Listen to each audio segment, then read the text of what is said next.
Well, according to the 2020 Bloomington housing study, the city needed to build more than 2,500 units to keep up the roughly 1% annual growth.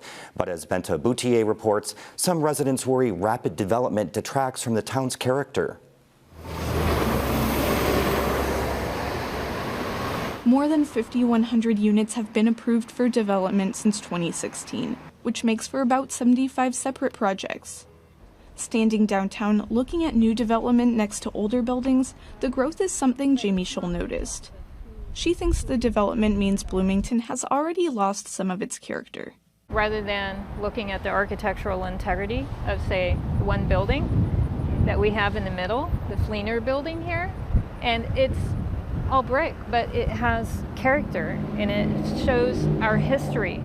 She says a lot of the new developments built downtown look very similar and don't invite much in the way of community feel. We don't have a piazza. It'd be something where we could all mingle, and I think something like that in regards to city planning would be wonderful. She wants the city to encourage developers to build with preservation in mind, possibly by appointing someone to review a building's effect on a neighborhood based on design. Because the building doesn't exist in a vacuum. It's looking at the entire space. So how does that building fit within the entire space? The city does have an architect on retainer to provide developers with feedback.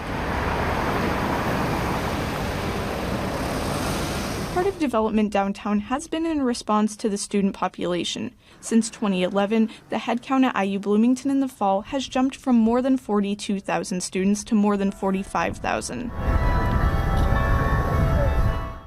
Scott Robinson is the Director of Planning and Transportation.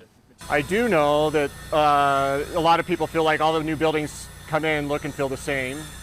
And that, I think, is probably true for any era that we look back in time, that there seems to be a current trend of building patterns and designs. The city has design guidelines in its Unified Development Ordinance developers have to follow, like variations in design every 40 feet, being solar ready, and primary and secondary building materials. Some primary materials are masonry, stone, and transparent glass. Secondary ones include wood and metal. Before recent amendments to the UDO, some material requirements could be waived if the developer allotted 4 affordable units or met sustainability requirements. Now, building material requirements can't be waived, but more floors can be added to a development. Some developments, such as the Rubicon on Kirkwood, developed before standards set by the UDO, so it has more metal than current standards allow. Robinson says people have sentimentality attached to buildings, referencing the Chocolate Mousse and Village Deli as examples. But if you actually look at the site itself, had no landscaping, very auto-centric, a one-story design in the downtown. Architecture, maybe, depending on your feeling, may not have fit in a downtown environment.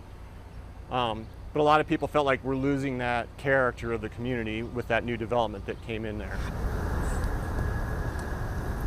Unlike Bloomington, Columbus doesn't have specific design codes for buildings, despite its reputation for modern architecture. Jeff Bergman, the Columbus city planner, attributes a lot of the town's aesthetic to the local business community's history of investment in modern architecture. He says Columbus didn't want to impose restrictions that would discourage creativity. Columbus did review and work with developers on design plans for the Cole downtown because the city helped fund the building. A similar arrangement will be in place to bring an urban grocer in for development. Each community is different, and each community has a different history with design, and each community has different goals for design, and those two things are going to work hand in hand as each community thinks about its own future. Scholl says the Bloomington developments don't encourage long-term residence or family living. She doesn't agree with sets of code determining what gets built and doesn't think design should be compromised for affordability, sustainability, or speed. Why are those trade-offs, one for the other? Because that's really, so more metal. Is the metal embossed? Does it have any kind of character? Has it been touched by anyone locally to etch it? Or does it have any kind of stained glass or any kind of bevel glass? Do we have anything like that? That's the aesthetic. That's not just what's been checked off. For Indiana News Desk, I'm WTIU. The Bloomington housing study says to keep up with the projected population of 90,000 by 2030, 236 units need to be built a year.